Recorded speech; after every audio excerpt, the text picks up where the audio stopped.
কৃত্তিবাসের সংখ্যায় সমরেশ যাত্রায় আপনাদের সকলকে স্বাগত। সমরেশ ও তার দুই মাস্টার লিখেছেন রামকুমার মুখোপাধ্যায়।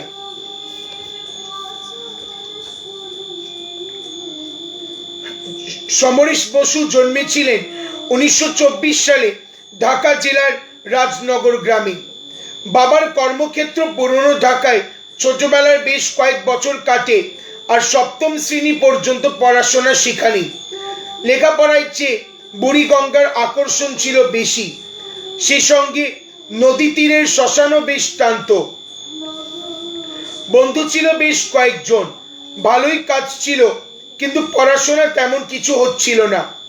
তাই রেলকর্মী দাদা 1938-এ তার কর্মস্থল নৈহাটিতে সমরেশকে নিয়ে এলেন। ভর্তি করে দিলেন স্থানীয় স্কুলে অষ্টম শ্রেণীতে। বর্দার রেল কোয়ার্টার্সে থেকেই স্কুলে যেতেন। পড়াশোনায় তেমন উৎসাহ না থাকলেও গুণের কোনো অভাব ছিল না। বাঁশি বাজানো, ছবি আঁকা, অভিনয়ের মতো অনেক কিছুই করতে পারতেন। শুধু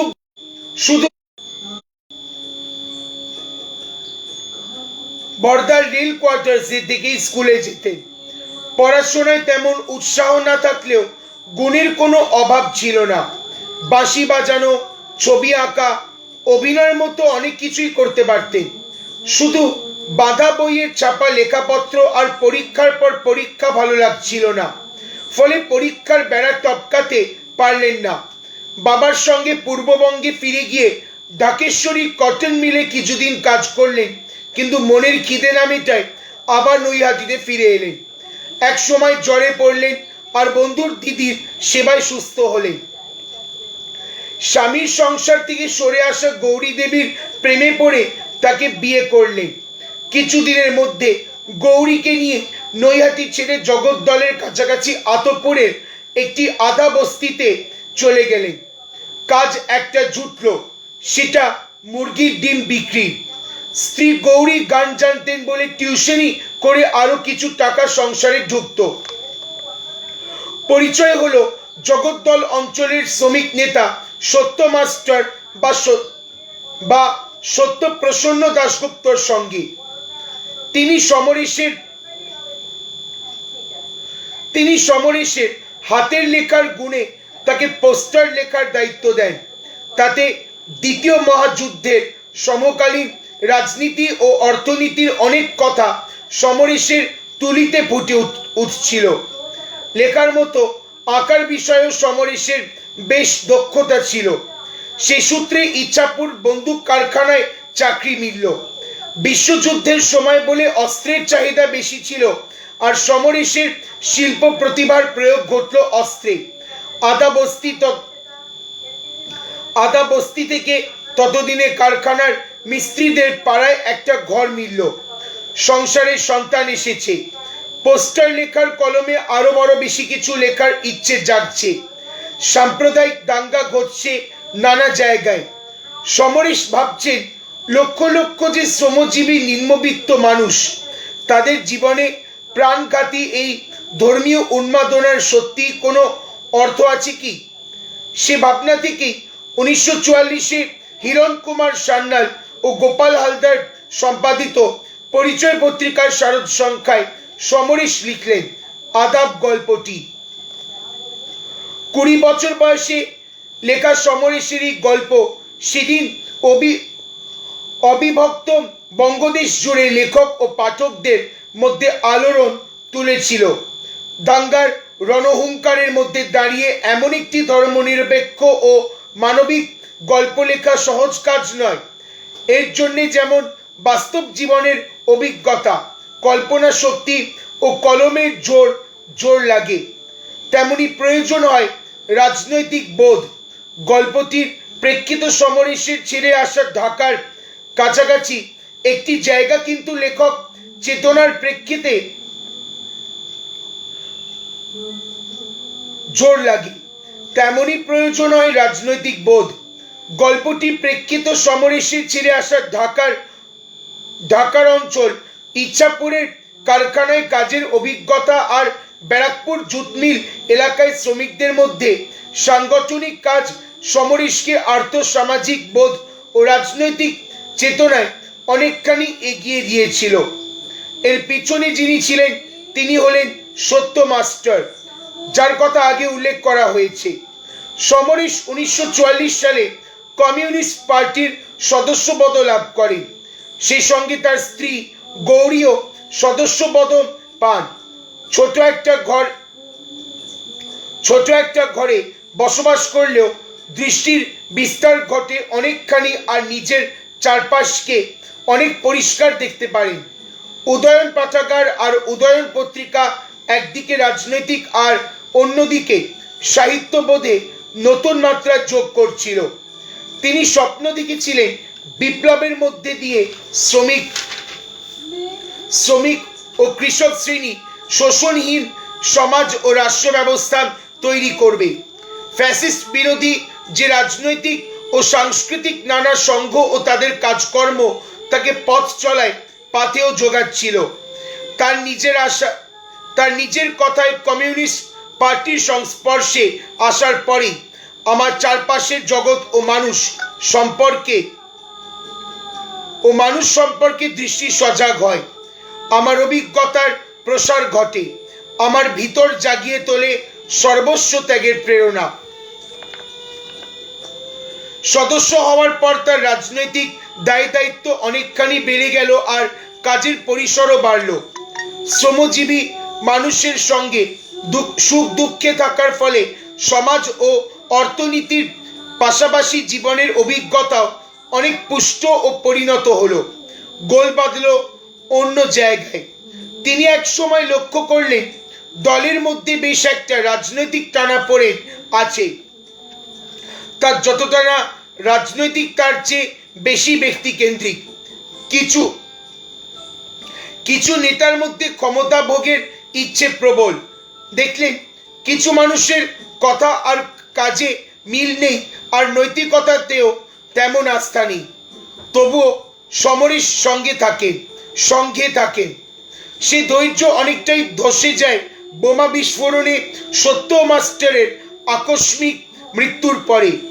যে মৃত্যু দলকে প্রতিবাদে মুখর করতে পারত, তা অনেককেই মুখ করে দিল। কেমন একটা অবিচলিত ভাব, যেন এমন হতেই পারে সমরেশের মনে হয়েছিল যা দুর্ঘটনা বলে প্রচার করা হচ্ছে তা অন্য কিছুও হতে পারে। সমরেশ তার রাজনৈতিক শিক্ষাগুরুর এ মৃত্যু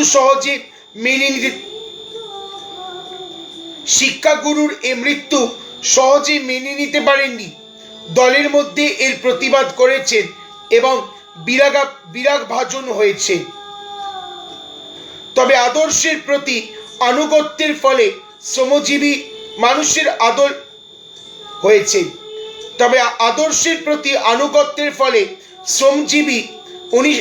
মানুষের আন্দোলন থেকে সরে আসেননি। 1949-এ তেভাগা আন্দোলন এবং নানা শ্রমিক আন্দোলনের জেরে কমিউনিস্ট পার্টিকে নিষিদ্ধ ঘোষণা করা হয়, আর কমিউনিস্ট পার্টির সক্রিয় কর্মীদের গ্রেফতার করা হয়। সমরেশ বসু যে সক্রিয় কর্মী ছিলেন তার প্রমাণ সমরেশের বন্দী হওয়া জায়গা হয় প্রেসিডেন্সি জেলে 1 বছর বন্দী থাকার সময় সমরেশ বসু উত্তরঙ্গ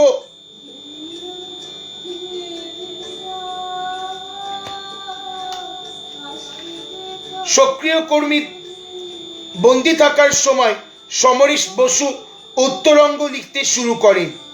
সে কাহিনীর একটা অংশ ছুঁয়ে আছে 1860-এর ফরাসডাঙ্গা থেকে দিনেমার ডাঙ্গা।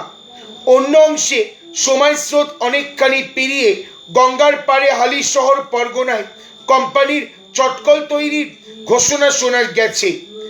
এখন থেকে 6 দশকের আগে সমরেশ লিখেছিলেন কেমন করে দুলে বাগদি ডোমেদের পাড়াগুলো পদদলিত করে জগদ্দল পাথরের মতো এক বিচিত্র বিশাল যন্ত্র মাথা তুলে দাঁড়াচ্ছে।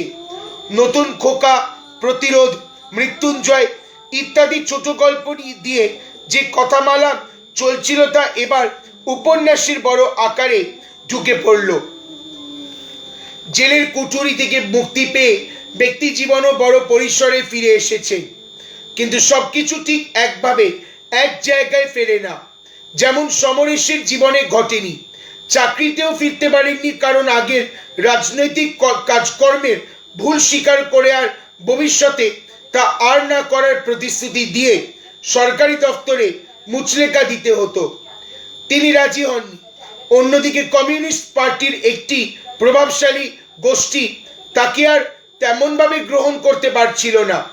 সত্য মাস্টারের মৃত্যুর পর সমরেশ পার্টির নেতৃত্বকে যে প্রশ্নবাণে জর্জরিত করেছিলেন, এ তার প্রতিফল।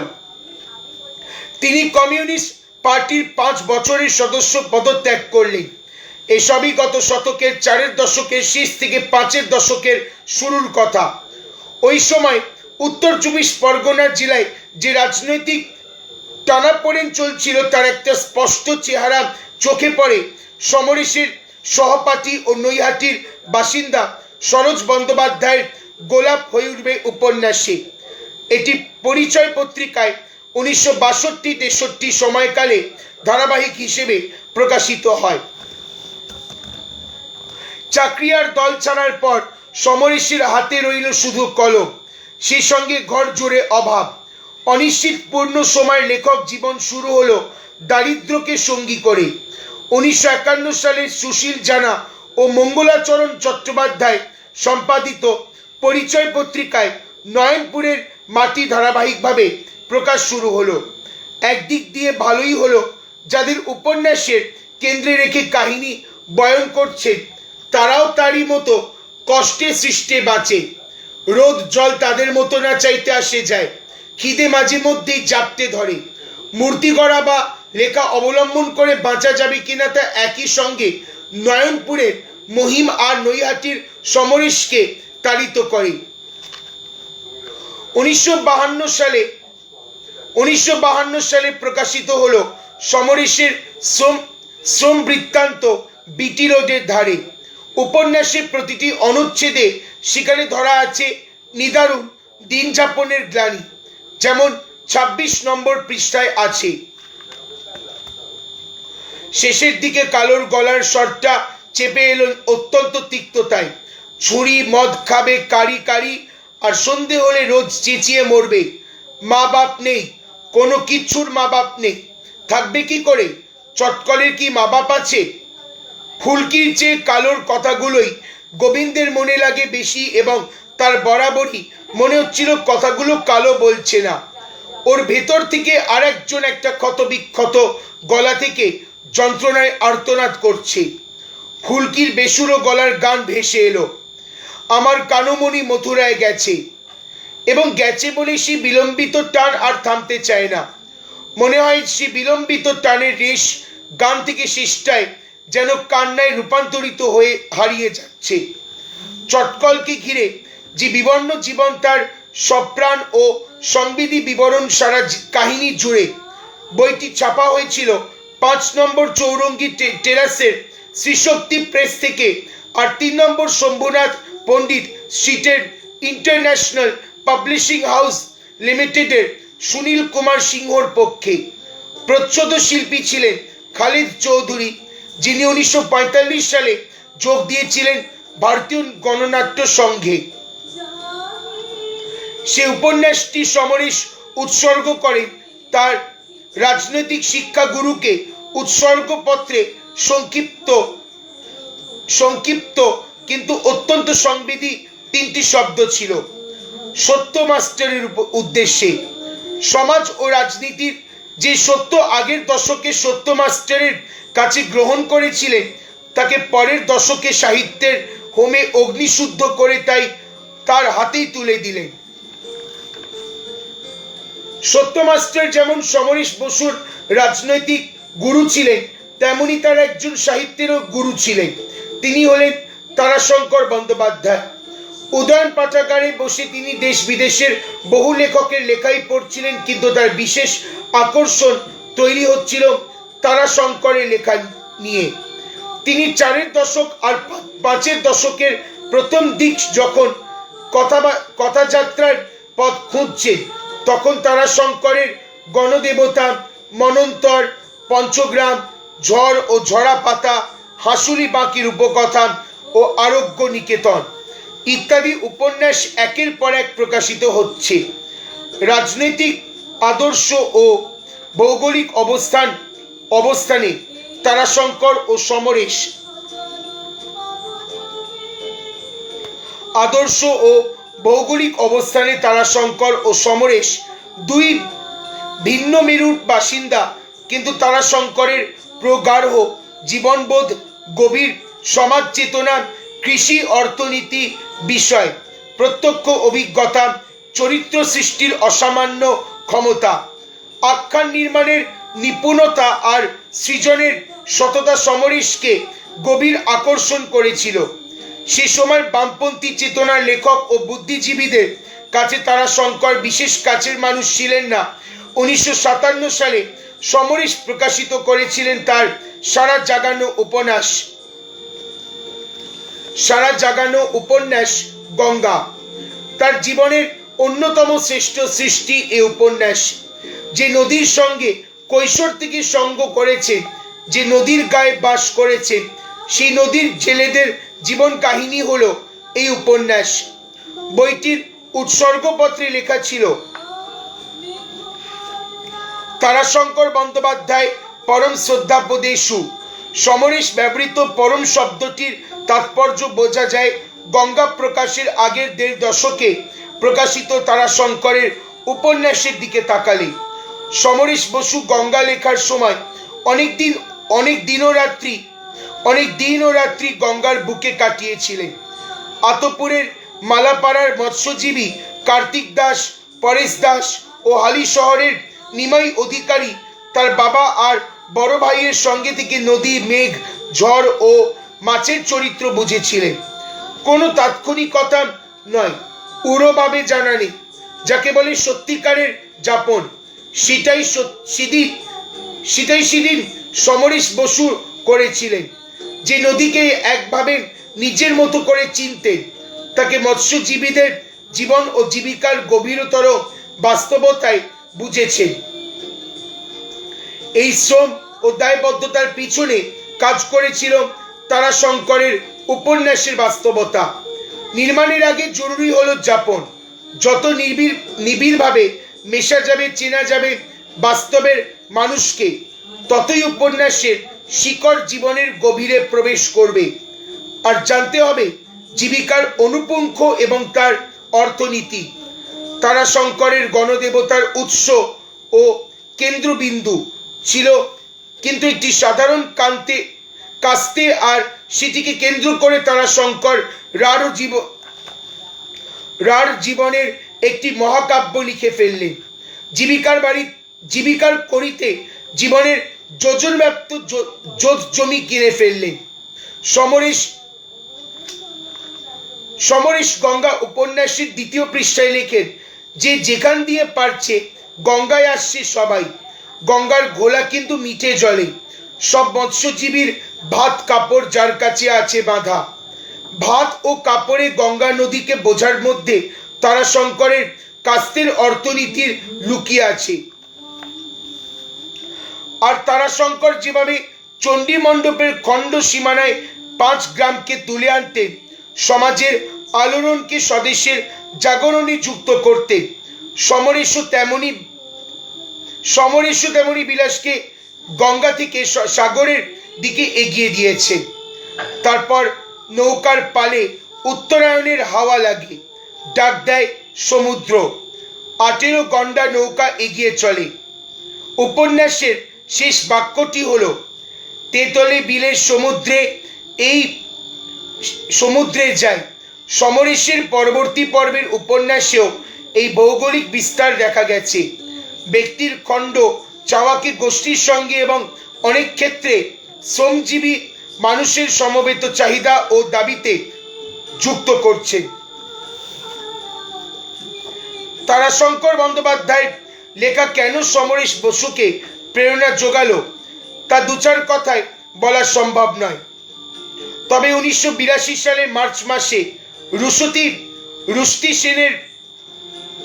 রুশতি সেনের কিছু প্রশ্ন সামনে রেখে তিনি যেসব কথা বলেছিলেন, তার মধ্যে থেকে তারাশঙ্কর ও সমরেশের সাহিত্য সম্পর্কের কিছু মূল্যবান উপাদান মেলে। এর বাড়তি কিছু বুঝতে হলে আমাদের প্রধান উপাদান ফ্যাসিবাদ বিরোধী লেখক ও শিল্পী সঙ্গে তারাশঙ্কর বন্দ্যোপাধ্যায়ের যোগদান। তার 1942 ডিসেম্বরে ইউনিভার্সিটি ইনস্টিটিউট হলে ভাষণ, পিসি যোশী প্রমুখের সঙ্গে তার সম্পর্ক এবং অবশ্যই তার সে সময়ের কাজকর্ম ও লেখাপত্র জানতে।